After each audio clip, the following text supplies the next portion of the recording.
The Subaru Outback has been defying convention for 3 decades. Selling over 150,000 units almost every year, this quirky wagon SUV hybrid has built a cult following like no other vehicle. But here's the thing, the 2026 Outback just threw away the rulebook.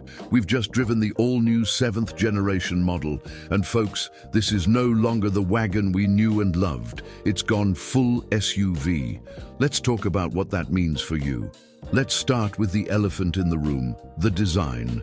Gone are the sleek, elongated wagon proportions that made the Outback stand out in a sea of cookie-cutter SUVs. The new Outback has embraced every modern crossover trend in the book. Up front, you get split headlights with thin horizontal LED strips, acting like eyebrows above squared-off main headlights. It's the same design language you'll see on dozens of other crossovers today. The profile tells the story even better. High fenders, a boxy stance, and a vertical C-pillar make this look like a proper mid-size SUV. Those gently curved, stretched-out wagon lines from previous generations, they're barely hinted at here. The Outback has always been tall for a wagon, but now it's abandoned any pretense of being one. It's squared off, rugged-looking, and honestly, it could be mistaken for any number of competitors in a parking lot. Now, before you panic about this thing becoming a bloated monster, here's the interesting part. It's mostly an optical illusion. The length, width, and wheelbase are virtually unchanged from the previous generation.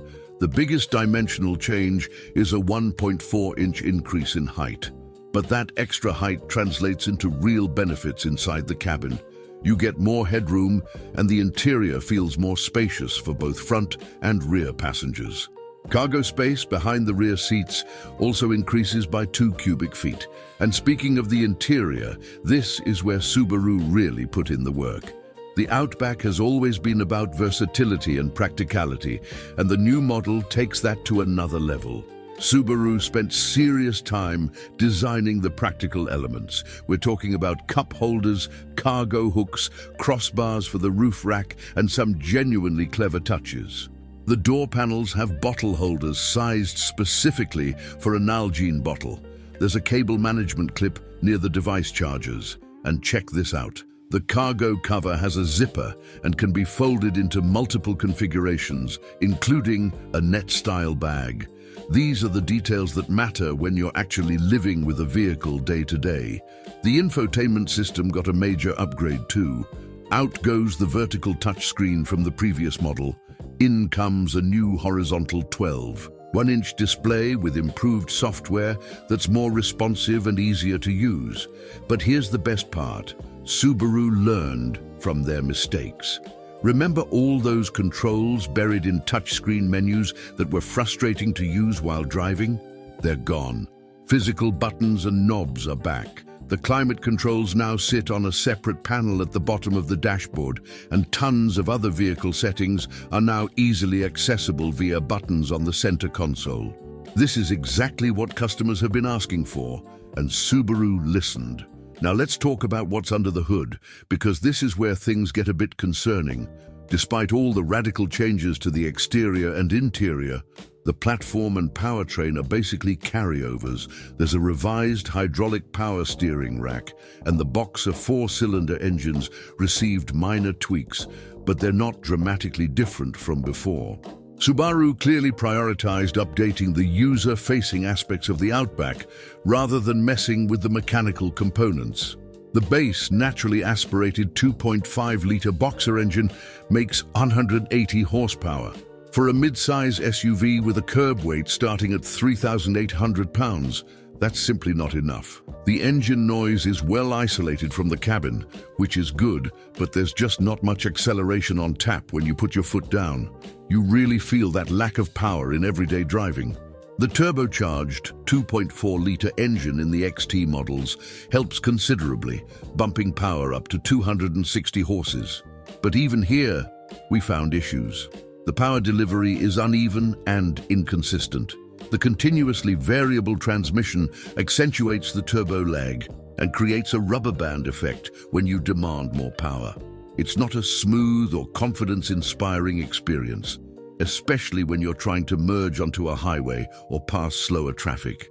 So here's the big question. Did Subaru make the right call with the 2026 Outback? On one hand, there are notable improvements in areas that matter to buyers. The interior is more spacious and practical. The infotainment system is vastly better. The design is more mainstream and will probably attract buyers who previously dismissed the Outback as too quirky or wagon-like.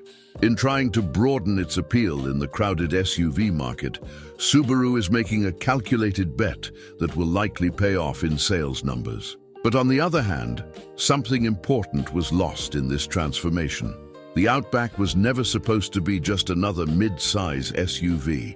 It was the alternative. It was the vehicle for people who wanted SUV capability without the SUV compromises. Those wagon proportions weren't just styling quirks. They represented a different philosophy about what a vehicle could be. By conforming to industry trends and SUV conventions, the Outback has lost some of its unique identity.